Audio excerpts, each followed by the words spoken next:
எல்லாருக்கும் வணக்கம். என்னுடைய அருமை நண்பன் கிட்டு, நாங்கள்லாம் அப்படி தான் கூப்பிடுவோம்.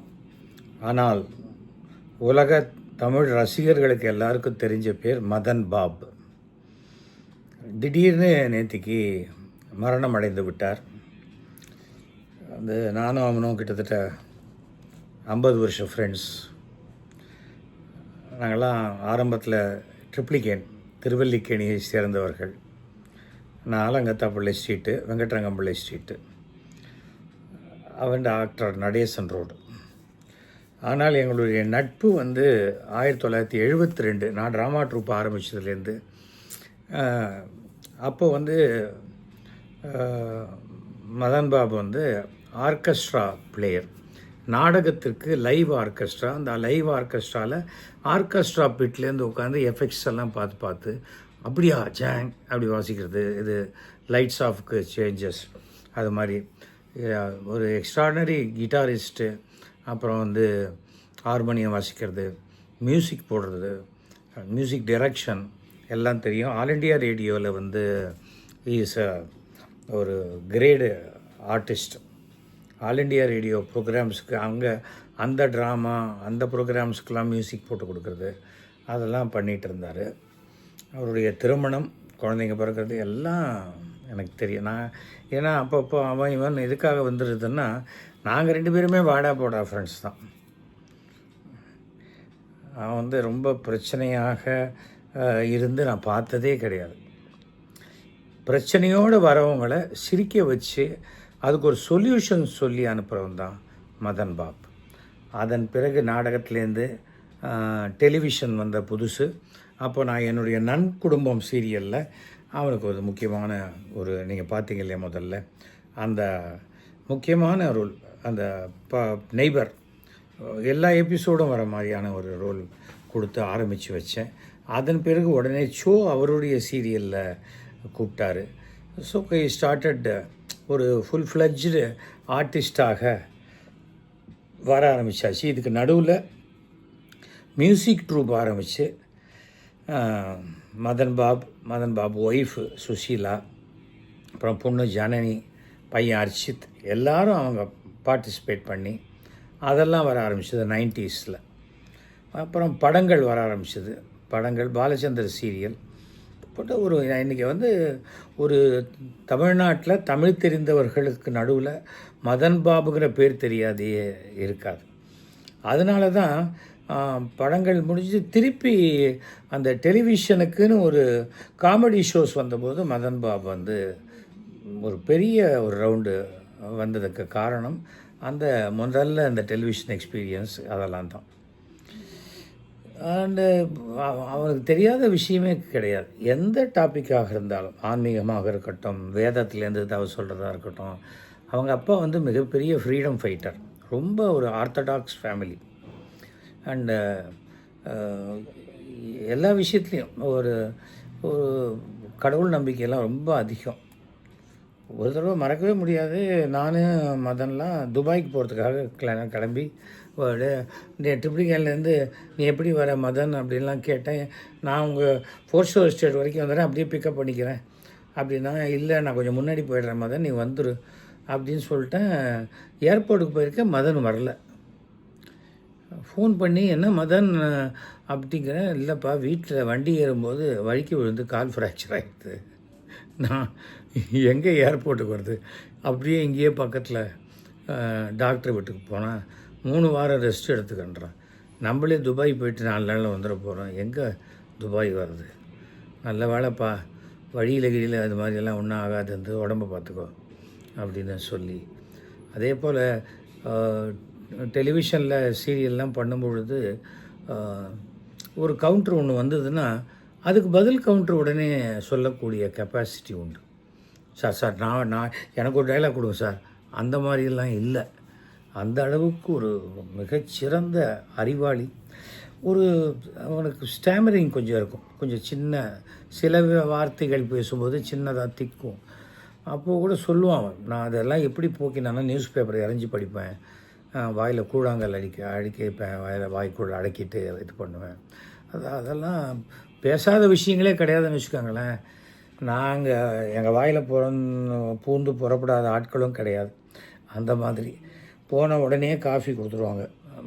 மதன் ஒய்ஃப் சுசீலா காஃபியை சாப்பிட்டு பேசுகிறது, அப்படியும் பேசி தொண்டை வறண்டு போச்சுன்னா இன்னொரு காஃபியும் வாங்கி சாப்பிட்றதுங்கிற அளவுக்கு தினசரி நான் அவன் வீட்டில் இருப்பேன். ஏன்னா எனக்கு வந்து ஷூட்டிங் சில நாள் இருக்கும், சில நாள் இருக்காது. நான் 30 நாளும் ஷூட்டிங் வச்சுக்கிற மாதிரிலாம் ஆசைப்பட மாட்டேன். ஆனால் ட்ராமா இருக்கும், மாதத்தில் 30 நாள் இல்லை 35 ஷோ இருக்கும்.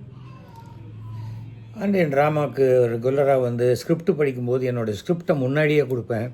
டிஸ்கஷன் பண்ணும்போது இந்த இதாண்டா ஸ்கிரிப்ட் அப்படின்னு சொல்லுவேன், இல்லை இப்படி பண்ணிக்கங்க அப்படிம்பாங்க.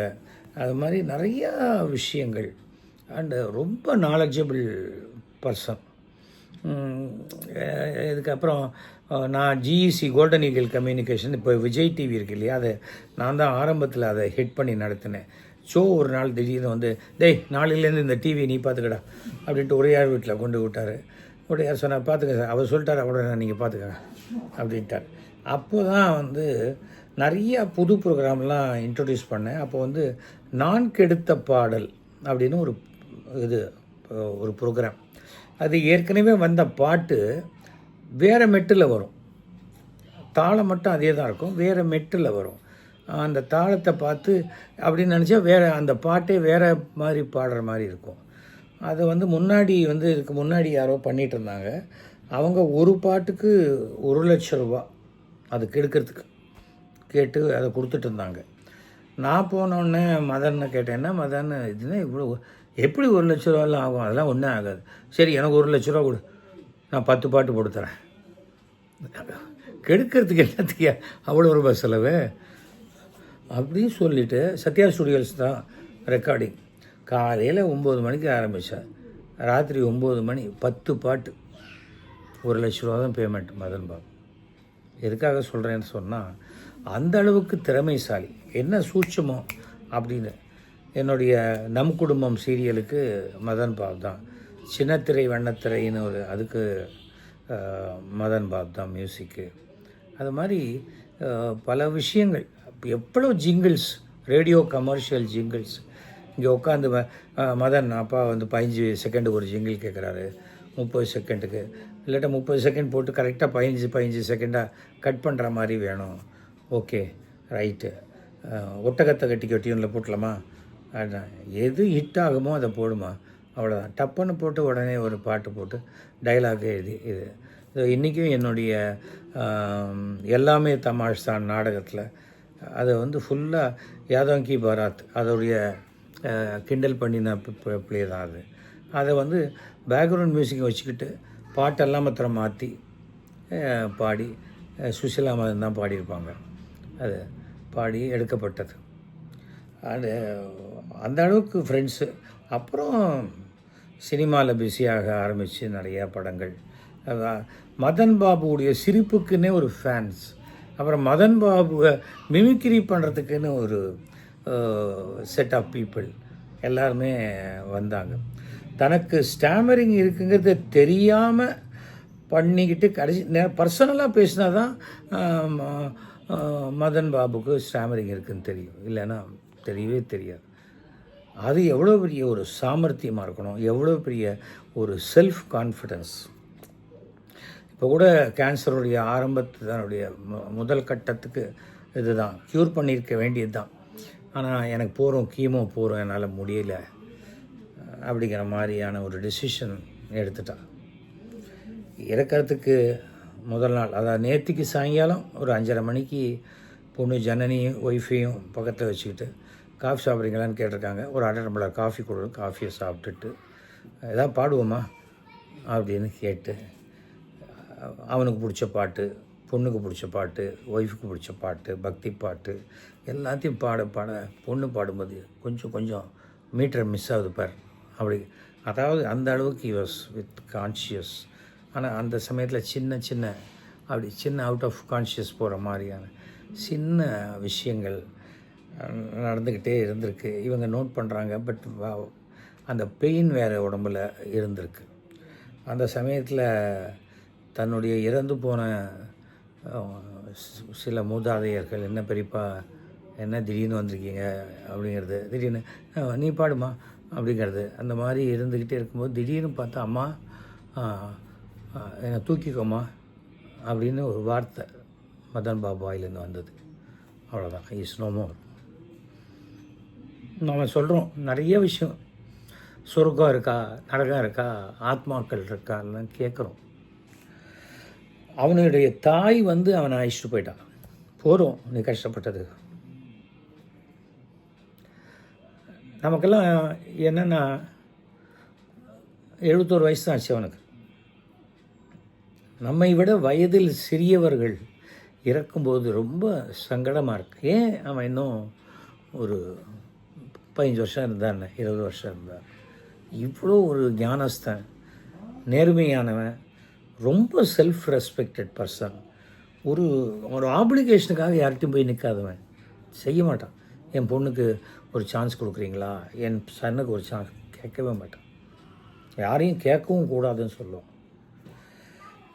அன்றைக்கி ஒரு நாள் அவனுக்கு உடம்பு சரியில்லைன்னு நினச்சி நான் ஃபோனில் பேசுகிறேன், சேகரா சொல்லு அப்படின்னா. அதில் என்னன்னா, நம்ம சில விஷயங்கள் பேசும்போது கள்ளா நீ சும்மா இருக்க மாட்டியடா அப்படிமா. அவனுடைய ஒரு ட்ரேட்மார்க் வார்த்தை என்கிட்ட யூஸ் பண்ணுறது அந்த கள்ளா, திருட்டு கள்ளா, திருட்டு கள்ளின்னு நம்ம சொல்கிறோம்ல, அதை மாற்றி என்கிட்ட திருட்டு கள்ளா அப்படிமா. அந்த மாதிரி சொல்லும்போது, இல்லை மதனியா இதெல்லாம் ஒன்றும் இல்லை, எல்லாம் சரியாயிடும். எனக்கே பாரு கொஞ்சம் வீசிங் ப்ராப்ளம் வந்தது, சடனாக அலர்ஜி ப்ராப்ளம், 1 மாதமாக வெளியே போகல. பட்டு ஏன்னா இந்த மாதத்துலேருந்து அடுத்த மாதத்துலேருந்து ட்ராமாலாம் ஒத்துன்ட்டேன், எல்லாம் சரியாச்சு. நீ ரொம்ப நல்லவனாச்சேடா, உனக்கு எப்படி இதெல்லாம் வருது அப்படின்னா. அப்போ நீ என்ன கெட்டவனா, என்னடா பேசுகிற, உடம்புன்னு இருந்தால் வரத்தான் செய்யும், சும்மா வீசிங் எல்லாம் எவ்வளோ கஷ்டப்பட்டு எங்கள் பாட்டி எனக்கு கொடுத்தாங்க, நான் என் பொண்ணு கொடுத்தேன், அதெல்லாம் சிலதெல்லாம் வரும். அப்பா சொத்து மட்டுமா வரணும்னு நம்ம ஆசைப்பட முடியும்? அப்பாவுடைய டயபெட்டிஸும் நமக்கு வரணும்னு தான் நம்ம ஆசைப்படாட்ட கூட அது வரும் அப்படி நல்லா சிரித்து பேசிட்டு தான் இருந்தார். அப்புறம் கொஞ்சம் ஒரு மாதம் தொடர்பில் இல்லை. திடீர்னு நேற்றுக்கு சாயங்காலம் 6 மணிக்கு ஷாக்கிங் நியூஸ். எல்லாருமே, பிறந்தவர்கள் எல்லாருமே ஒரு நாள் இறந்து தான் போகணும். ஆனால் அந்த இறப்பு என்ன சொல்கிறது, இந்த பரீட்சித்து அந்த இருந்தபோது வியாசருடைய மகன் சுக்கர் போய் பரீட்சித்துக்கு சொன்னது தான் பாகவதம்.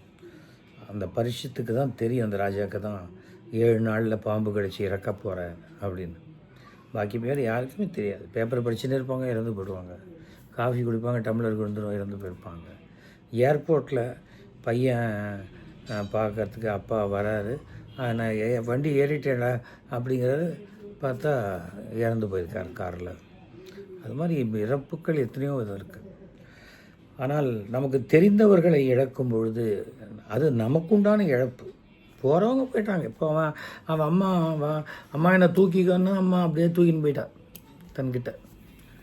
அது எவ்வளவு ஒரு பெரிய அவனுக்கு மனசுக்குள்ள அந்த தாய் பாசம் கடைசி வரைக்கும் இருந்த ஒரு காரணம்.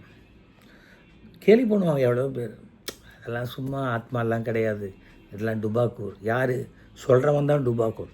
அவனுக்கு வரும்போது தான் இந்த கடவுள் இல்லை புண்ணாக்கு அப்படி இப்படின்னு பேசுகிறானே, அவன் தலைமாட்டில் தான் அத்தனை கோயில் விபூதியும் இருக்கும்.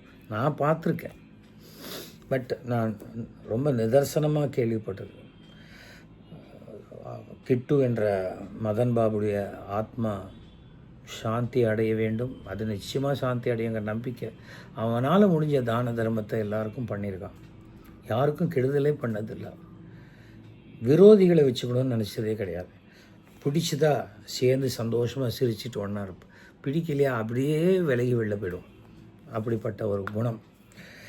மிகச்சிறந்த மனிதனாக வாழ்ந்து விட்டு எந்த வேதனையில் டப்புன்னு அப்படியே சுவிட்ச் ஆஃப் பண்ணுற மாதிரி he was relieved from all his pain. இது எல்லாத்துலேருந்தும் விலகி எல்லாத்துலேருந்து விடுதலையாகி போயிட்டான். அவனுடைய ஆத்மா சாந்தி அடைய வேண்டும் என்று பிரார்த்திக்கிறேன். என்ன சொன்னாலும் அந்த இழப்பு அந்த குடும்பம் தாங்குமாங்கிறது ரொம்ப கஷ்டம். வீட்டில் 4 பேர் இருக்காங்க, திடீர்னு ஒருத்தரை காணும்னா எப்படி இருக்கும்? இப்போ ஹஸ்பண்ட் அண்ட் ஒய்ஃப் மட்டும் இருக்காங்க. அதில் ஹஸ்பண்ட் மட்டும் இல்லைன்னா ஒய்ஃப் எந்த திரும்பினாலும் அவர் இருக்கிற மாதிரி தோணும். ஸோ சுஷீலாவுக்கும் சுஷீலாவுடைய மகள், மகன், பேர குழந்தைகள் எல்லாருக்குமே என்னுடைய ஆழ்ந்த அனுதாபங்களை நான் தெரிவிச்சுக்கிறேன். அந்த குடும்பத்துக்கு நான் ஒரு சகோதரன் போல் என்ன உண்டோ என்னால் முடிந்த உதவிகளை செய்ய தயாராக இருக்கிறேன். ஃபால்ஸ் ப்ராமிஸ் எதுவுமே நம்ம யாருக்கும் கொடுக்கவே முடியாது. ஆனால் ஒன்று, இந்த உலகத்தில் நெட்டுன்னு ஒன்று இருக்கிற வரைக்கும், நம்ம யூடியூப்னு ஒன்று இருக்கிற வரைக்கும் மதன் பாபு நம்முடன் வாழ்ந்து கொண்டு தான் இருப்பார்.